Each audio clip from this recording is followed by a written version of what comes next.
Hey guys, welcome to the channel. तो आज के इस वीडियो में हम बात करने वाले हैं ग्रुप्स, फ्रेम्स और ऑटो लेआउट्स के बारे में, जो कि ये काफ़ी कन्फ्यूजन रहता है लोगों को कि जब अपने डिज़ाइन में आप वर्क कर रहे हो तो पहले आप ग्रुप्स को बनाएं या फिर आप फ्रेम्स का यूज़ करें या फिर आप ऑटो लेआउट वहाँ पे यूज़ करें। तो क्या एग्जैक्टली आपको कहाँ पे क्या आपको उससे टूल्स को अपने यूज़ करना चाहिए। तो आज के इस वीडियो में मैं इसी बारे में बात करूँगा। और आपको अगर ज़रा भी डाउट है ग्रुप्स और फ्रेम्स को लेकर के या फिर ऑटो लेआउट्स को लेकर के अपने डिज़ाइंस के लिए, तो मैं इस वीडियो में वो पूरी तरीके से इस चीज़ों को पूरे सॉल्व करने की पूरी कोशिश करूँगा। तो आइए सबसे पहले जानते हैं कि ग्रुप्स होते क्या हैं। तो ग्रुप्स का आप यूज़ तब करते हो जब आपके पास कई सारे एलिमेंट्स हो, जैसे यहाँ पे मैंने ये फेसबुक, इंस्टाग्राम और लिंक्डइन ये सारे एलिमेंट्स यहाँ पे दिए हुए हैं और व्हाट्सएप भी दिया हुआ है। तो अगर ये सब भी डिफरेंट डिफरेंट प्लेसेस पे सेट है, तो अगर सपोज़ मुझे इन्हें ऑटो लेआउट में करना पड़ेगा, तो ऑटो लेआउट में मेनली वो इस तरह कर्व में वो काम नहीं करेगा। जब भी वो करता है तो वो या तो वर्टिकली काम करता है या तो हॉरिजॉन्टली काम करता है। तो अब मैं इन्हें फ्रीली अगर यहाँ से यहाँ अगर मैं मूव करना चाहूँ तो ये मैं ऑटो लेआउट में ऐसे अचीव नहीं कर सकता। अगर मैं ग्रुप में अगर कर दूंगा तो ये मेरे लिए काफ़ी ईजिली मैं इसे फ्लो कर सकता हूँ इधर से उधर। मैं जब चाहूँ मैं इसका पोजीशन यहाँ से कहीं और कर सकता हूँ। तो इस टाइम पे मुझे ग्रुप्स का यूज़ पड़ेगा। अब मुझे अगर फ्रेम का यूज़ करना है तो फ्रेम के यूज़ के लिए मेनली जब आप फ्रेम यूज़ करते हो तो उसका एक रीज़न यहाँ पे होता है कि आप उसमें पॉइंट्स पिन कुछ सेट करना चाहते हो। यहाँ पे जैसे ये जो आप देख रहे हो, ये अगर आप इस पे ग्रुप को अगर आप ऐड कर दो और आप चाहते हो कि इनका जो यहाँ पे सपोज़ ये हाफ जहाँ पे बॉडी है, ये इसके नीचे का पार्ट यहाँ पे लैपटॉप के नीचे की कोई भी चीज़ यहाँ पे ना दिखे, आप सिर्फ यहीं तक दिखाना चाहते हो सपोज़ इस हीरो सेक्शन के लिए। तो इस कंडीशन में जब आप होते हो तो फिर आप यहाँ पे यूज़ करते हो फ्रेम का। इन सबको एक स्ट्रक्चर देते हो, आप पूरे अपने हीरो सेक्शन को आप स्ट्रक्चर देते हो कि जिसके बीच के जो गैप है वो कंसिस्टेंट रहे और जो पैडिंग है वो कंसिस्टेंट रहे। तो इसके टाइम पे आप यूज़ करते हो ऑटो लेआउट का, जो कि काफ़ी एक स्ट्रक्चर तरीके से आपके हीरो सेक्शन को बना देता है, जो कि केस ग्रुप के साथ या फिर फ्रेम के साथ ऐसा नहीं हो पाता है। तो ये मेनली डिफरेंस है आपके ग्रुप्स, फ्रेम्स और ऑटो लेआउट्स में। तो आइए अब इसी सेक्शन को अगर मुझे अब बनाना है तो मैं इसे आपको दिखाता हूँ कि ये क्यों कहाँ पे इसे ग्रुप का यूज़ करता है। तो जैसे फेसबुक, इंस्टाग्राम और लिंक्डइन और इंस्टाग्राम में व्हाट्सएप है, तो इसको मैं इस तरह के कर्व में अगर मैं प्लेस करना चाहता हूँ तो मुझे यहाँ पे यूज़ करना पड़ेगा ग्रुप का। यहाँ पे Ctrl+G से मैंने इसे ग्रुप कर दिया। अब मैं यहाँ पे ये करूँगा कि मुझे इन सारे एलिमेंट्स को, जो भी सिमिलर एलिमेंट्स हैं, मैं उन्हें एक साथ पेयर करूँगा। लेकिन इनकी पोजीशन डिफरेंट है, तो ये ऑटो लेआउट में अचीव नहीं हो सकता। इसका फ्रेम में यूज़ कर सकते हैं, लेकिन फ्रेम्स के करने के लिए रीज़न यहाँ पे ये है, मैं यूज़ नहीं कर रहा हूँ। तो अगर मैं यहाँ भी फ्रेम यूज़ करूँ फिर यहाँ भी फ्रेम यूज़ करूँ तो ये काफ़ी नेस्टेड चीज़ें हो जाएँगी, जो कि जब आप वर्क करने लगोगे तो फिर आपको रियलाइज़ होगा कि फ्रेम यहाँ पे यूज़ करना थोड़ा-सा डिफ़िकल्ट हो रहा है, थोड़ा-सा कम्बरसम टास्क है। तो इसलिए मैं यहाँ पे फिर इन दोनों एलिमेंट को भी मैं यहाँ पे ग्रुप में कर देता हूँ और फिर यहाँ पे जो एरोज़ हैं, इन दोनों एरोज़ को भी मैं Ctrl+G करके मैंने ग्रुप में कर दिया। तो अभी जो सारे एलिमेंट्स हैं यहाँ पे जो आप देख रहे हो, उसपे पहले ये जो वुमेन और इनके पीछे जो ये एक कर्व मैंने बनाया वो एक ग्रुप है, फिर इसके बाद ये दूसरा ग्रुप है, फिर ये तीसरा ग्रुप है और फिर ये चौथा ग्रुप है। अब इन सबको मैं एक साथ एक जगह पे, जैसे अभी मुझे अगर सपोज़ इन सबको मूव करना है तो मेरे पास दो ऑप्शन है, या तो मैं इन सबको सेलेक्ट करके मैं Ctrl+G कर दूं जिससे कि ये हो तो जाएगा, मैं इजीली इन सबको मूव तो कर पाऊँगा, नो डाउट इन दैट। लेकिन अगर मुझे इसके लिए कोई बैकग्राउंड देना है लेट्स से, तो मैं वापस से अनडू कर रहा हूँ Ctrl+Z। लेकिन अगर मुझे इन सारे के पीछे कोई बैकग्राउंड लेट्स से मुझे देना है तो वो मैं अचीव नहीं कर सकता ग्रुप्स में। यहाँ पे अगर मुझे कोई कलर अगर देना होगा तो मैं ये ग्रुप्स में अचीव नहीं कर सकता। तो इसके लिए मुझे यूज़ करना पड़ेगा मुझे फ्रेम का। तो इस केस में आप यूज़ करते हो फ्रेम्स का। ओके, तो अब जैसे कि मुझे अब इन सबको एक साथ इन सारे एलिमेंट्स को करना है, तो मैं इन सबको एक साथ सेलेक्ट करूँगा, फिर इस पे से राइट क्लिक करूँगा, राइट क्लिक करके मैं आ जाऊँगा फ्रेम सेलेक्शन पे। फ्रेम सिलेक्शन के बाद अब ये सारे के सारे, अब ये जैसे देख रहे हो, ये सारे इस फ्रेम के अंदर आ चुके हैं। अब मुझे लेट्स से अगर मुझे इसके बैकग्राउंड पे ये जो है इस पर कोई कलर देना है तो मैं यहाँ से बहुत ईजिली यहाँ पे दे सकता हूँ। जैसे कि मतलब जो भी मुझे यहाँ पे कलर देना, कोई मेरे ऐसे स्पेसिफिक माइंड में नहीं है, लेकिन जस्ट फॉर द एग्ज़ाम्पल मैं यहाँ पे इस तरह का अगर कोई मैं कलर देना चाहता हूँ तो मैं वो कर सकता हूँ। जो कि ये पॉसिबल नहीं होता अगर मैं इस पे सिर्फ ग्रुप यूज़ करता। अब सपोज़ मुझे इसमें थोड़े से एक ऊपर से मूव करना है क्योंकि ये काफ़ी भी पैक्ड लग रहे हैं। मैं थोड़े-थोड़े से लेट्स से मैं फ्रेम्स से अगर मैं इस तरह की चीज़ अगर मैं अचीव करना चाहूँ तो मैं फ्रेम में ही कर सकता हूँ।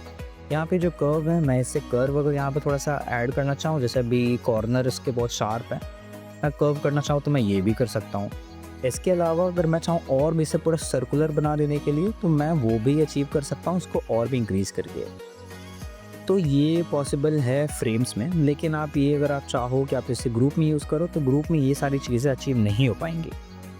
ओके, तो ये मेन डिफरेंस। तो अब मैं इसे यहाँ भी प्लेस करना चाहूँ मैं यहाँ कर सकता हूँ, मैं इसे इधर करना चाहूँ मैं इसे जहाँ भी चाहूँ मैं उसे प्लेस कर सकता हूँ विद दैट बैकग्राउंड, और वो बैकग्राउंड हर जगह फ्लोट कर रहा होगा। लेकिन ये केस अगर मैं ग्रुप के साथ अगर मैं करना चाहता तो नहीं हो पाता। तो ये सबसे बड़ा डिफरेंस है जब आप ग्रुप और फ्रेम में जब आप यूज़ करने जा रहे हो तो हमेशा इन चीज़ों का ध्यान देना कि अगर आप इस तरह की कुछ अगर आप बना रहे हो कोई वैसे डिज़ाइन तो आप ये सारी चीज़ें इसमें फॉलो कर रहे हो। और इसके अलावा अगर आप चाहो इसमें स्ट्रोक देना तो आप इसमें स्ट्रोक भी दे सकते हो। अगर आप इसके पीछे थोड़े से शैडो लेट्स से अगर आप देना चाहो तो आप फ्रेम में ही दो तो वो ज़्यादा अच्छा होगा। जैसे अगर मैं आपको एक एग्जांपल के तरीके से दिखाऊं तो मैं चलो इसको भी थोड़ा सा इंक्रीज़ कर देता हूँ, ज़्यादा हो गया, उसको मैं थोड़ा सा कम करूँगा लेट्स से 8%, और मैं ब्लर को और यहाँ पे इंक्रीज़ करूँगा।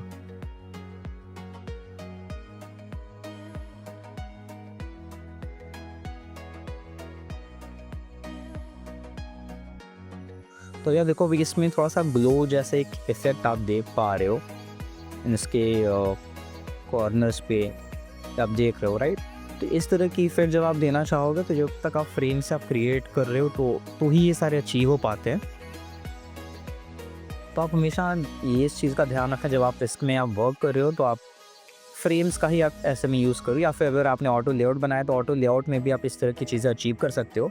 लेकिन अभी भी इसमें ऑटो लेआउट और फ्रेम में डिफरेंस ये है कि इसके जो सारे एलिमेंट्स हैं अगर मैं इसे कहीं भी प्लेस करना चाहूँ, लेट्स से यहाँ मैंने कर दिया, फिर अगर मैं इसे पीछे लेके जाना चाहूँ तो वहाँ पे कर दिया, फिर मैं यहाँ मतलब कि ये इस फ्रेम के अंदर भी ये पूरी चीज़ें बहुत अच्छे से फ्लो हो रही हैं, ये फ्लोट कर रही हैं। आप मैं इसके बाहर भी लेके जाना चाहूँ तो मैं ले जा पा रहा हूँ, लेकिन ये सारी चीज़ें पॉसिबल नहीं अगर आप ऑटो लेआउट आप वर्क कर रहे हो। तो इसके अलावा एक चीज़ और आप फ्रेम में कर सकते हो, जैसे आप एलिमेंट्स को भी बाहर आप लेके चले गए हो तो ये भी विजिबल है, लेकिन अभी आप इस फ्रेम को सेलेक्ट करके अगर आप अभी यहाँ पे क्लिप कंटेंट पे अगर आप इसे सेलेक्ट कर दोगे, इनेबल कर दोगे, तो ये जो बाहर एलिमेंट जितने भी हैं इस फ्रेम के इस बॉर्डर के बाहर जो भी एलिमेंट्स होंगे जो कि ऑलरेडी इसके अंदर एग्जिस्ट कर रहे हैं, ठीक है। जैसे कि मैंने इसको जो सेलेक्ट किया ये ग्रुप इसके इस फ्रेम के अंदर में ही है, तो ये इस फ्रेम के अंदर में जो भी सारी चीज़ें होंगी बाहर वो विजिबल नहीं होंगी। तो जैसे अगर मैं आपको एग्जांपल के लिए अगर मैं आपको दिखाऊं, अगर मैं क्लिप कंटेंट को मैं सेलेक्ट कर दिया तो देखो ये सारी चीज़ें विजिबल नहीं है, और जितनी भी सारी चीज़ें विजिबल होंगी वो इसके अंदर आने पे ही होंगे। तो चाहे आप ऊपर लेके जाओ, आप इधर लेकर के जाओ, या फिर आप नीचे लेकर के जाओ, वो विजिबल नहीं होंगे। तो अभी हम इसके बाद अब ऑटो लेआउट पे आते हैं। ऑटो लेआउट हमें कब यूज़ करना चाहिए, तो ये सारे जो आप एलिमेंट यहाँ पे देख रहे सारे सारे ऑटो लेआउटेड एलिमेंट हैं। तो जैसे कि अगर मैं इसे एक प्रॉपर एक अच्छे एक स्ट्रक्चर में अगर मुझे कोई वेबसाइट या फिर कोई भी ऐप को अगर मुझे डिज़ाइन करना है, और लेट्स से कि जब आप वेबसाइट को डिज़ाइन कर रहे हो तो वेबसाइट बहुत सारे अलग अलग डिवाइसेस पे वो खुलते हैं। जैसे कि अभी स्क्रीन साइज़ जो होता है वो बहुत वेरी करता है, कोई टैब पे ओपन कर रहा है, कोई एक बिग मॉनिटर स्क्रीन पे ओपन कर रहा है, कोई अपने स्मॉलर लैपटॉप पे यूज़ कर रहा है, कोई जो लार्ज साइज़ लैपटॉप होते हैं उन पे यूज़ कर रहा है। तो वो सारे उस पे कैसे अडेप्ट करने चाहिए अलग अलग डिवाइसेस स्क्रीन पर जब आप डिज़ाइन करते हो तो उस पर कैसे वो होना चाहिए, इसके लिए आप मेनली ऑटो लेआउट का यूज़ करते हो। और उसके जो पैडिंग है, उसके स्पेसिंग, उन दोनों के बीच के जो यहाँ पे आप सारे एलिमेंट देख रहे हो सारे के सारे ऑटो लेआउटेड हैं। तो इन सारे को जो आप चाहते हो कि वो उसी फिक्स पोजीशन में ही दिखे, वो रैंडमली इधर उधर ना दिखे। जैसे कि अगर आप ये एग्जांपल ले लो तो अभी मैंने इनको यहाँ पे प्लेस कर दिया, लेकिन लेट्स से अगर आप ये किसी बड़े डिवाइस स्क्रीन पे ओपन कर दिया, फिर आप किसी की छोटे लैपटॉप स्क्रीन पे अगर आप इसे ओपन करोगे तो इसका जो साइज़ आप यहाँ पे भी देख रहे हो ये डिस्टॉर्ट हो सकता है। बहुत ज़्यादा बहुत हाई चांसेस है कि डिस्टॉर्ट होगा। यहाँ पे इतने पास जितने में दिख रहे हैं ये बड़े स्क्रीन पे भी इतने ही पास दिखेंगे, और अगर आपको ये smaller screen size laptop open करोगे तो उस पर भी इतने ही साइज़ दिखेंगे। वो अडेप्ट ईजिली नहीं करेगा जब आप उसे बड़े साइज़ पे आप ओपन कर रहे हो तो। लेकिन अगर आप इन्हीं एलिमेंट्स को अगर आप ऑटो लेआउट के थ्रू अगर आप डिज़ाइन करो तो फिर ये सारी चीज़ें अचीव हो जाती हैं, क्योंकि हमने इस पे यहाँ से जो सारे पैडिंग्स हैं और ये जो हॉरिजॉन्टल पैडिंग है, वर्टिकल पैडिंग है, ये जो गैप्स है और ये जो हमारे हब कंटेंट यहाँ पे जो हम लोगों ने कंटेनर्स का या जो 3 वैल्यूज़ होते हैं फिल, हब और फिक्स्ड का, इसका हम यूज़ करके इन्हें उस तरह से सेलेक्ट करते हैं। फिर यहाँ पे जो अलाइनमेंट होती है हम अलाइनमेंट का भी यूज़ करते हैं, जो कि ये सारी चीज़ें ग्रुप्स और फ्रेम्स में नहीं होते हैं। तो हमारे यहाँ सबसे बड़ा एडवांटेज जब आप ऑटो लेआउट में आप कोई भी चीज़ आप डिज़ाइन करो तो ये हमारे पास होता है। इसके बाकी अलावा जो फ्रेम्स के पास भी जैसे बेनिफिट्स हैं कि जो इसमें आप इसमें बैकग्राउंड आपने ऐड कर दिया और इसमें जो आपने यहाँ पे कॉर्नर रेडियस ऐड कर दे, तो वो सारी चीज़ें भी इसमें अवेलेबल होती हैं। फिल होता है, स्ट्रोक होता है, इफेक्ट होता है, ये सारी चीज़ें भी आप अचीव कर सकते हो। उसके अलावा जब आप बटन क्रिएट कर रहे होते हो तो मैं भी ये सजेस्ट करूँ, अगर आप बटन आप क्रिएट करो तो इसको हमेशा आप ऑटो लेआउट में यूज़ करना। जैसे अगर एग्जांपल के तौर पर अगर मैं इसे ऑल्ट से अगर मैं एक बाहर लेके आऊँ और अगर मैं चाहता हूँ इसका जो बटन साइज़ है ये ऑटोमेटिकली ये जितना टेक्स्ट है उसके अकॉर्डिंगली एडजस्ट कर ले, तो ये इसके लिए मुझे ऑटो लेआउट का ही यूज़ करना पड़ेगा। जैसे आप देख रहे हैं सारे यहाँ से जो कॉर्नर ही ऑटोमेटिकली ये इंक्रीज़ कर ले। जैसे अगर मैं क्रिएट फ्री अकाउंट की जगह मैं सिर्फ करना चाहूँ क्रिएट अकाउंट, तो ये अचीव हो पाता है क्योंकि ये इसके लिए मैंने ऑटो लेआउट का यूज़ किया हुआ है। ऑटो लेआउट के साइन आप जानते होंगे, ऑटो लेआउट के लिए साइन ये है, और अगर आप फ्रेम का यूज़ कर रहे हो तो वहाँ पे एक हैश जैसा एक बन जाता है। तो ये जगह अगर आप फ्रेम अगर बना करके अगर आप इसी को आप करना चाहो तो उसमें आप इस तरह से चीज़ें अडेप्टिव नहीं हो पाती हैं। जैसे कि अगर मैं आपको एग्जांपल की ये भी थे क्रिएट अकाउंट, तो अब मैं इसे लेट्स से अगर मैं इसे फ्रेम में अगर ऐड कर दूँ तो फ्रेम सिलेक्शन ये फ्रेम में अब हो तो गया है, बट इसके अलावा अगर मैं कोई भी चीज़ अगर इसमें ऐड करना हूँ तो वो इसके बाहर भी जा रही है। तो यहाँ पे फ्रेम केवल यहीं तक है, बट इसके बाहर मुझे इसमें लेट्स से अगर मुझे कलर ऐड करना है, मैं यहाँ पर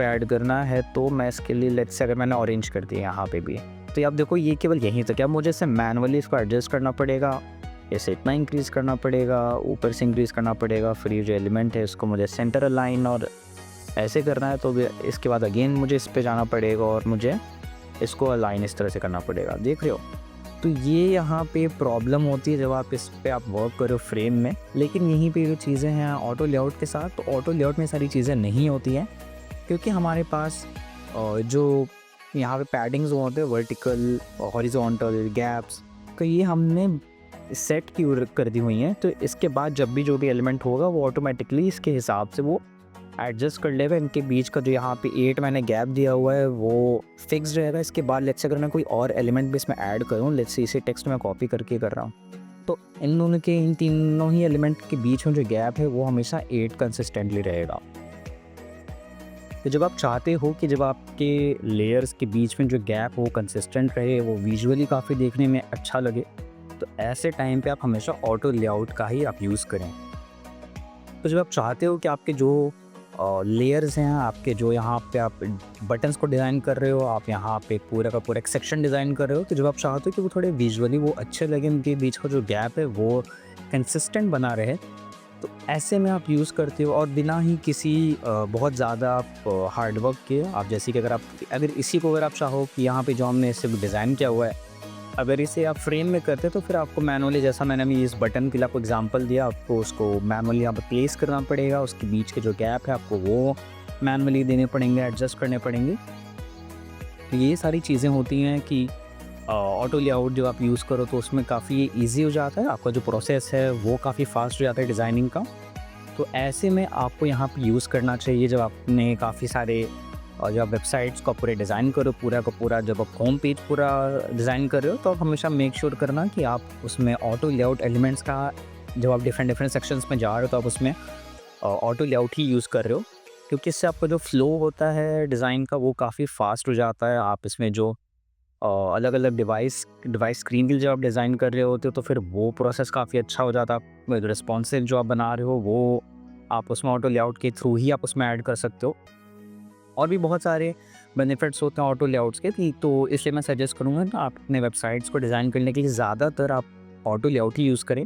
फ्रेम्स का आप यूज़ कम किया करें, स्पेशली जब आपके कुछ इस तरह के, जैसे मैंने अभी आपको एग्जांपल दिया, अगर इस तरह के कोई एलिमेंट हैं तो ही आप फ्रेम या फिर ग्रुप का आप यूज़ करें। अदरवाइज़ आपके टेक्स्ट हैवी अगर कोई भी चीज़ें हैं तो आप उसमें कोशिश करें कि आप उसमें ज़्यादा से ज़्यादा आप जब आप ऑटो लेआउट उसमें यूज़ कर सकें तो ज़्यादा अच्छा रहेगा। तो यही है हमारे इन तीनों के बीच का मेन डिफरेंस और ऑटो लेआउट, फ्रेम और ग्रुप्स का। तो आई होप कि आपको ये वीडियो काफ़ी अच्छा लगा हो, आपको सारी चीज़ें काफ़ी क्लियर हुई हों। तो अगर आपके कोई भी इससे रिलेटेड कोई भी क्वेश्चंस है, आपके कोई भी अगर आपके डाउट्स हैं तो आप उससे कमेंट्स में लिखना बिल्कुल ना भूलें। इसके अलावा अगर आप चाहते हो किसी और टॉपिक के बारे में मैं वीडियो बनाऊँ आप तो उसके भी आप कमेंट करके आप उसे मेंशन करना, ताकि मैं नेक्स्ट वीडियो को आपको काफ़ी डिटेल में उस टॉपिक के बारे में अच्छे से वो सारी चीज़ें मैं समझा सकूँ। तो साइनिंग ऑफ फॉर नाउ, मिलते हैं आपसे नेक्स्ट वीडियो में।